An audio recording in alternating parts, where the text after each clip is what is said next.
Welcome to Money in the Air, the music podcast about neighboring rights, the royalties you earn from the public performance of your recordings and the business of music in general. Brought to you by IFR, the International Association for Artists and Rights Holders. I'm Andrew, a royalty consultant helping artists to collect on their value. Hi, I'm Gina Deacon. I work for Absolute Rights Management and I work with record labels and artists to ensure we claim the royalty income due to them. I'm Stacey Haber and I'm from Inside Baseball Music Publishing. Hi, I'm Tanya Oliveira. I work for Transparence Entertainment Group. I focus on World X USA neighbouring rights on the performer side and rights holder side. Hi, I'm Shari Hoffman, CEO and co-founder of Transparence Entertainment Group, based in Los Angeles, California. Hi, everyone. Welcome back to Money in the Air, the Neighboring Rights podcast brought to you by IFR, the International Association for Artists and Rights Holders. Today, we have a very special guest. Joining Andrew, Gina, Tanya, and I is Shari Hoffman. Hi, Shari. Hi. You're a board member, so obviously I get to see you more than these people, but I don't think they have any idea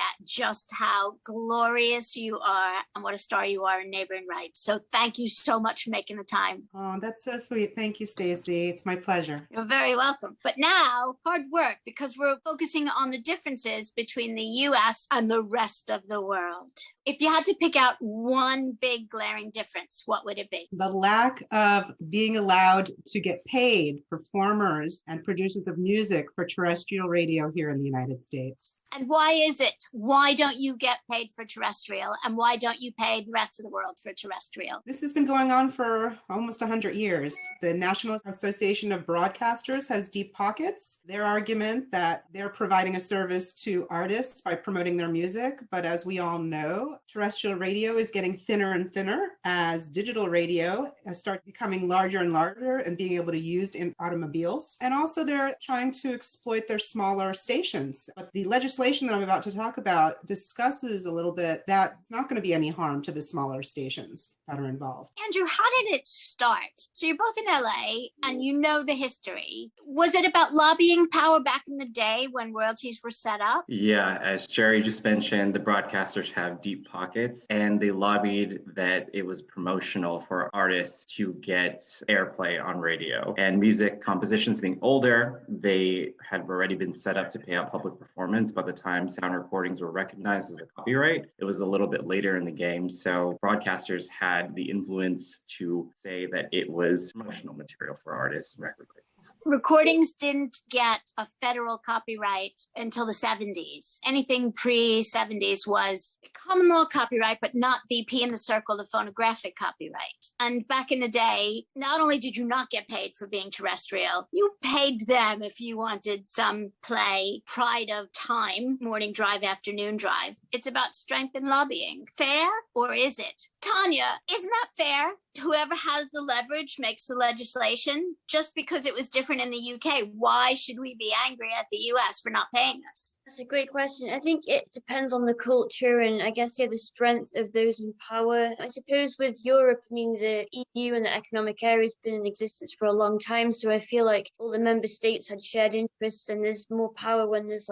all these member states banding together and being like, right, this is a good idea. It's going to protect performers. I agree with you. And on the other hand, pay performers. So on national treatment, the US is lobbying to be paid the same as everybody as if they were local. But that's a bit cheeky, isn't it? Because we pay terrestrial. So they want to get paid for terrestrial, even though they're never going to pay us for terrestrial. Come on, what's that about? It's the fact that the United States is the largest market of all airplay in the world. And we pay out, doing an example of what I've seen over the years in payments as a representative of a collective in the United States previously, how much we paid to PPL in digital with very little back in the other markets that we do have reciprocity for. So nowhere else holds a candle to the amount of airplay that we receive overall in payout. There you go. Money talks, always. Are there any other differences? The fact that non-featured performers aren't identified in the data when the money goes from Sound Exchange to the AFM SAG-AFTRA fund. Yes, that is the way it's passed through. Then the AFM and SAG-AFTRA fund was set set up to identify the non-featured performers, which is a huge research task in itself, which is causing a whole backload there of artists that are not getting paid because they can't be identified. Is that going to be fixed? Is that research going to ever be concluded? I certainly hope so. The fund just launched, this week, a new website. I hope it's more transparent than it's been previously, allowing for artists to be able to identify themselves as not paid. There's an unclaimed list that has millions in it, as far as I've been told. And there's also a list of covered sound recordings that you can check. You can see the lineup. And if you're not on there, you can now claim in a claims basket that recording and provide evidence that you are on that recording. However, I do not know if that list includes tracks specific that they were unable to find non-featured artists, making them not a paid out recording, but it's still like if somebody comes forward and said, no, I'm the one who's singing in the background. I'm the one who's playing, and I happen to be a record producer, but I also have an audible contribution. Those tracks hopefully still appear on the covered sound recording list. It just literally got launched, so I don't know, but I do pray that it's as transparent as it was previously, if not better. So anybody who thinks that they've been played on something that pays neighboring rights royalties in the States as a non-featured performer should go and look up their name? Absolutely. Cool. And their alias. Yeah, and every spelling, even if it's wrong. I was going to just say the positive that I find with regards to sound exchanges with regards to producers, which is an area that PPL don't recognise as such if they're entered as a producer, as a contribution. Not necessarily that they've just done a production role. This is where it gets quite complex. So quite often producers have done other things, keyboards, programming, even vocals, anything at all. And yet, because they're listed on the credits as a producer, they may get entered incorrectly on the PPL database, and therefore it's not eligible. But with Sound Exchange, if they get a letter of direction signed, and I don't believe everybody knows this because we speak to so many producers that aren't aware of this, if the actual featured artist signs a letter of direction and agrees a set percentage, then that producer is entitled to royalty income from Sound Exchange.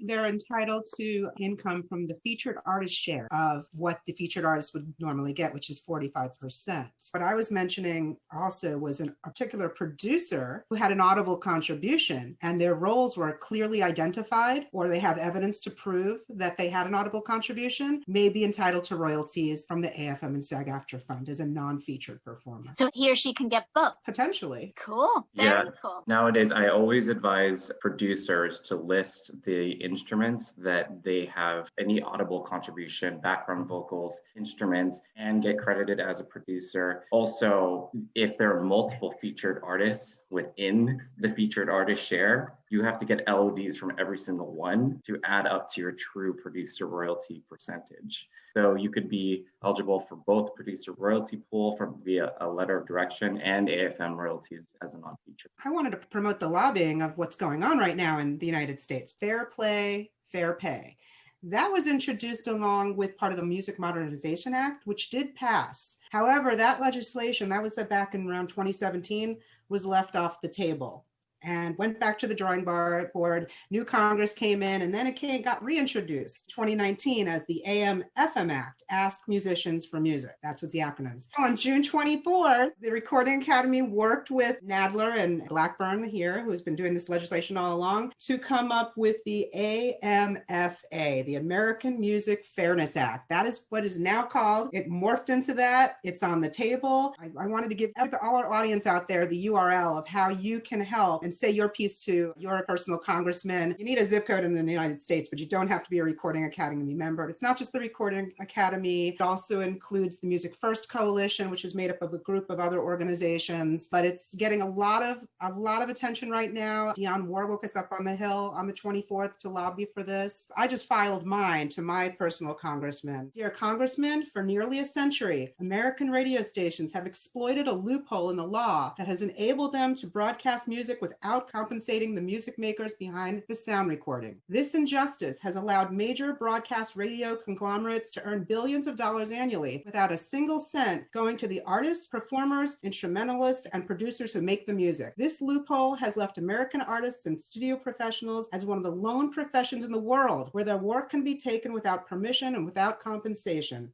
Fortunately, the bipartisan American Music Fairness Act, H.R. 4130, was recently introduced in the House to right this wrong. AMFA establishes a terrestrial performance right for sound recordings and ensures that artists and music makers are fairly compensated when their songs are played on AM/FM radio, just like they are on competing digital, online, and streaming platforms. By establishing a performance right, the bill would also unlock foreign royalties earned but not collected by American creators whose music is played overseas. And AMFA supports true local radio stations with important safeguards that protect small, medium, and nonprofit community broadcasters. And I wanted to give everybody the URL, https://www.grammy.com/advocacy/act #65. You can also go to the Recording Academy's website at grammy.com and you'll be able to find it there. That's brilliant. Thank you. And we'll put that URL on the IFAR website in the member section so everyone can go and check themselves in. Fantastic. And get